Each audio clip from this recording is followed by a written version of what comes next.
menyaksikan Invest Time bersama saya Safira Wardoyo dan rekan saya Shania Alatas. Nah, Shania kan sama-sama belum menikah gitu ya. Tapi saya penasaran sama Shania. Kamu sebagai perempuan pasti ada lah ya keinginan untuk beli rumah. Tapi pas kamu belum menikah tapi sudah rumah, kamu gimana dengan hubungan kamu? Gimana Safira? Apa? Coba. Jadi ya kalau saya ada tentu keinginan untuk membeli rumah ya Safira. Cuma mungkin sekarang lebih dipikir-pikir lebih ke di mana nih lokasi rumahnya. Kalau dekat kantor ya oke, tapi kalau terlalu jauh atau di daerah-daerah yang sebenarnya di luar kayak wilayah perkotaan yang bukan urban kayaknya agak mager juga ya. Tapi mungkin sekarang opsinya lebih ke rent rumah gitu. Kayaknya lebih oke deh. Ke sewa rumah. Walaupun memang kalau beli rumah sebelum menikah juga nggak apa-apa ya. Ini permasalahannya cuma di area lokasi. Tapi menarik juga ya pembahasan kita pada kali ini pemirsa. Sebenarnya ada banyak point of view gitu, apalagi akan ada ahlinya di sini nanti ada Ci Olivia Louis ya, yang memang pengen kasih tahu sebenarnya ada positifnya juga, terus negatifnya apa sih sebenarnya kalau misalkan kita sudah memiliki rumah sebelum menikah, baru pada saat itu kita berhubungan atau berkeluarga begitu. Tapi langsung saja kita tanya sama ahlinya, Financial Expert CNBC Indonesia yang sudah ada di studio, Olivia Louis. Halo Ci, apa kabar? Halo, baik. Safira sama Shania, apa kabar? Baik. Ini pembahasannya menarik ya, tapi agak juga pastinya banyak banget point of view dari beberapa pihak perempuan-perempuan. Apalagi di CNBC ini banyak banget perempuan-perempuan alfa ya. Produser kita juga perempuan alfa juga. Tapi sebenarnya bagaimana sih melihat tren begitu ya, wanita ini lebih banyak atau memiliki rumah tanpa memang belum berkeluarga terlebih dahulu. Sebenarnya positif-positif aja ya Ci ya? Iya, positif sih. Ini sebenarnya runutan juga ya berita terkait hal ini. Beberapa minggu lalu juga sempat ramai diberitakan kan katanya sekarang wanita itu justru lebih mandiri secara finansial dibanding laki-laki gitu ya. Sebenarnya kenapa bisa demikian kalau menurut saya pribadi, karena memang sejak era tahun 90-an hingga ke sini perempuan itu jadi punya lebih besar kesempatan untuk mengenyam pendidikan yang lebih tinggi dibanding zaman dulu gitu kan, dan juga punya kesempatan untuk memiliki pekerjaan baik itu di bidang formal dan informal.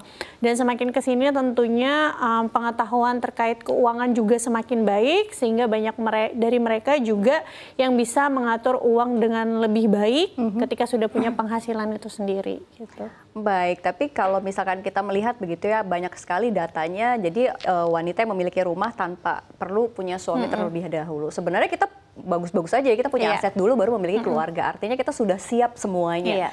Dan tinggal kita pinter-pinter cari suaminya kan untuk bisa jadi balance begitu. Tapi menurut Anda gimana sih, apa sebenarnya positif dan negatifnya dengan hal ini? Untuk si perempuan tentunya ya.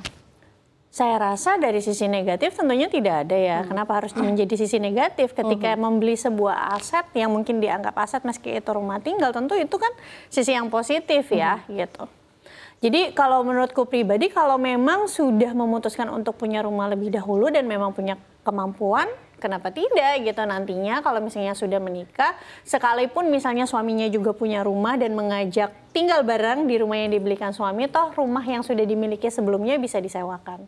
Oke, tapi untuk yang jadi calon suami nanti akan merasa tersaingi nggak sih sebetulnya dengan si cewek ini, si perempuannya sudah punya rumah duluan nih?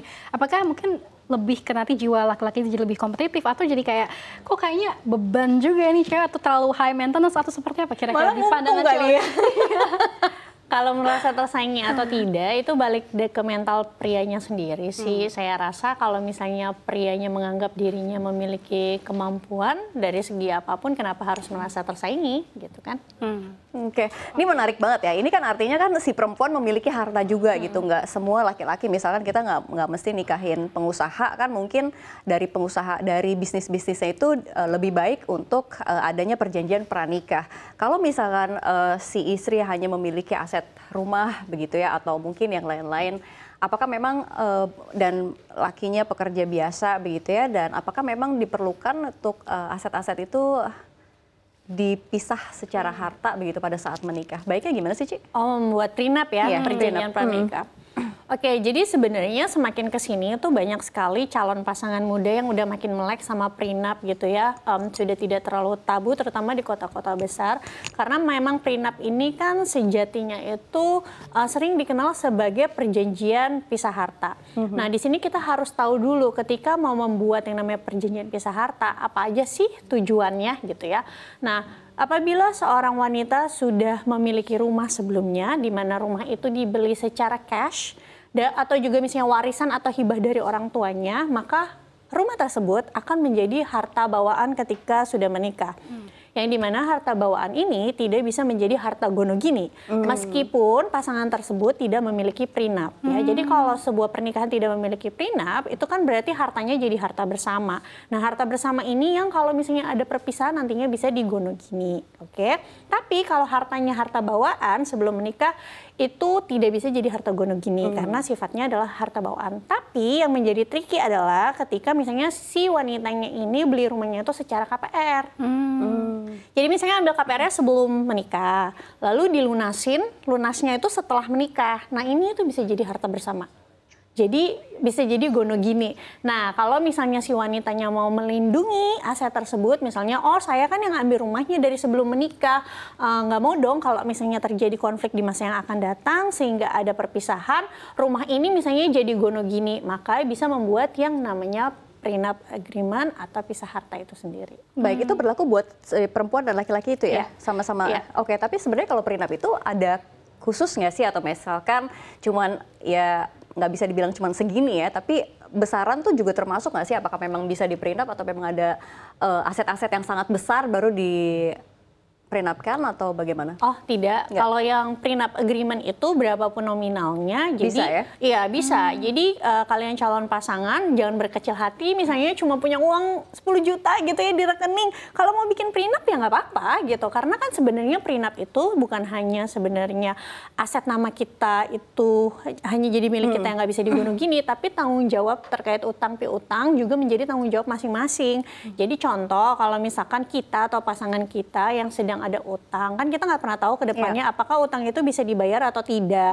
Ketika ada prenup, maka utang akan menjadi tanggung jawab masing-masing. Ibaratnya nih, amit-amit kalau pasangan kita atau kitanya nih kredit macet, itu pihak pemberi pinjaman nggak bisa nyita aset yang dimiliki oleh pasangan gitu. Oke, tapi kalau dengan nggak ada prenup nih Ci misalnya, nah tadi rumah si KPR itu kalau memang punya perempuan nggak jadi harta bersama kan tadi kan? Kalau cicilannya lunas setelah menikah jadi harta bersama. Oke, nah tapi kalau misalnya si perempuan yang meninggal duluan tanpa ada prenup itu jadi gimana? Itu masuknya waris. Kalau waris nanti berbeda lagi nih hitungannya sama gonogini gitu ya. Kalau misalnya dia harta bersama, maka warisnya itu udah pasti setengahnya jadi harta gonogini dulu. Contoh nih, misalnya ada satu rumah, nih contoh ya, ada satu rumah misalnya dimiliki oleh wanita A. Oke, mereka menikah tidak memiliki prenup ya, jadi harta bersama. Tiba-tiba terjadi resiko kehidupan, si wanita ini meninggal. Maka rumah tersebut, katakanlah punya 2 orang anak ya. Rumah tersebut, misalnya harganya 1 miliar misalnya ya. Terus rumah itu mau dijual. Maka 500 jutanya itu jadi harta gonogini dulu, yaitu milik suaminya. 500 sisanya baru untuk anak-anaknya. Oke. Tapi kalau misalnya itu harta terpisah, ya itu tetap kan ada ikatan pernikahan di dalam situ. Kalau warisan pasti pasangan akan dapat. Gitu. Karena tergantung lagi pakai hukum apa ya, hukum Islam kah, hukum adat kah, hukum perdata kah. Tapi selama yang aku tahu di semua hukum waris yang namanya pasangan itu pasti akan dapat warisan gitu. Tinggal seberapa besarnya itu tergantung pakai hukum waris apa. Gitu.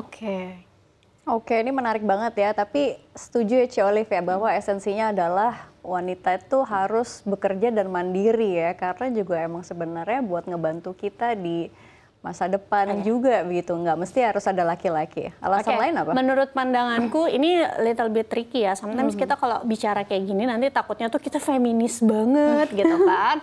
Jadi sebenarnya gini, pria-pria juga harus tahu bahwa semakin mandiri finansial sebuah perempuan atau wanita bukan berarti mereka juga nggak pengen disayang. Betul, nggak pengen disayang dalam artian karena dia udah punya semua-muanya berarti kayaknya dia sudah bisa memenuhi semua kebutuhannya sendiri. Jadi saya santai-santai aja, bukan gitu juga ya.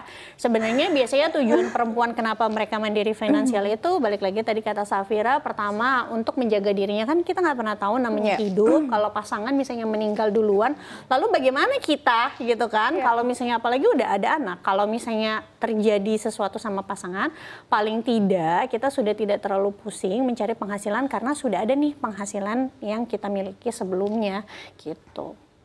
Tapi kalau misalkan kan gimana ya, mungkin ini semua perempuan pasti ada insecurity-nya ya, apa segala macam. Sebenarnya tuh yang idealnya yang dirasa memang sudah cukup aman tuh sebagai perempuan tuh nyimpen apa aja sih gitu.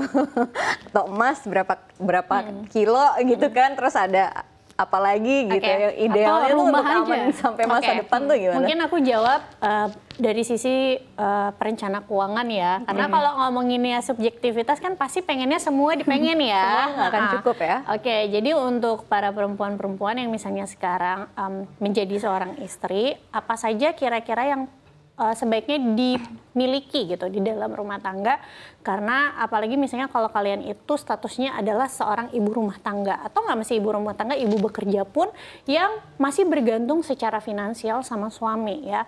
Yang pertama udah pasti dana darurat, karena apapun itu kalau tiba-tiba suami terkena PHK juga pasti butuh yang namanya dana darurat ya. Yang kedua asuransi kesehatan atau BPJS, yang ketiga itu tabungan sendiri. Ya, jadi kalau misalkan kalian tidak bekerja, coba ngobrol sama suami untuk uang bulanannya kalau bisa dilebihin biar punya uang tabungan sendiri. Yang keempat itu asuransi jiwa. Kenapa asuransi jiwa? Ya, karena asuransi jiwa ini yang bisa mengcover nanti semua kebutuhan Sobat Cuan ya, yang perempuan-perempuan terutama yang punya anak. Kalau misalnya suami atau pencari nafkah nanti meninggal dunia. Selebihnya kalau terkait rumah, mobil, perhiasan itu diskusikan kembali sama pasangan ya. Yang pasti 4 tadi seharusnya dimiliki. Oke, nah tadi kan Cici juga udah bilang ya, sebagai wanita, sebagai perempuan ini emang better ya kerja gitu untuk punya dana pribadi, dana darurat dan lain sebagainya begitu untuk menyelamatkan diri kita sendiri. Nah, tapi better sebagai independent woman nih, kan rumah itu suatu kebutuhan primer begitu ya, kita pasti butuh. Better emang kita beli aja melalui KPR atau better kita ngontrak? Sebenarnya kalau mau ngomongin terkait lebih baik KPR aja atau ngontrak, ini harus kembali lagi sih sama pribadinya masing-masing. Apakah rumah ini menjadi skala prioritas utama atau tidak gitu ya. Lalu harus dilihat juga belief seseorang tersebut terhadap rumah. Apakah rumah itu hanya sebagai fungsi dalam artian hanya untuk tempat saya berteduh ketika saya tidur atau sebagai aset. Karena ini dua hal yang berbeda nih pasti. Kalau misalnya beliefnya adalah rumah itu hanya sebagai tempat berteduh dan juga saya istirahat, mungkin kepemilikan rumah bukan prioritas utama. Tapi kalau misalkan belief dari seorang wanita itu bahwa rumah adalah aset yang bisa saya wariskan ke anak-anak saya, mungkin pilihan mengambil rumah dengan cara KPR adalah pilihan yang lebih baik. Baik, tetap KPR ya dengan yang lebih baik atau bunga rendah? Atau KPR yang panjang? Masing-masing apa? Kalau misalkan suruh milih? Kalau KPR ya sebaiknya gini, kalau KPR itu kan makin panjang tenornya udah pasti bunganya makin besar ya in total. Jadi sebaiknya memang KPR itu maksimum tuh jangan lebih dari 7 tahun. Kalau mau total bunganya itu tidak terlalu besar. Tapi kembali lagi nggak semua orang punya kemampuan KPR itu maksimum 7 tahun ya. Karena pasti kan angsurannya juga cukup besar setiap bulannya, atau kalaupun bisa udah pasti DP-nya yang perlu besar minimum 50%. Tapi kalau secara hitung-hitungan kalau mau lebih efisien itu sebaiknya memang KPR tuh nggak lebih dari 7 tahun sih gitu. Biar bunganya itu paling sekitar 20-30% dari pokok hutang kita.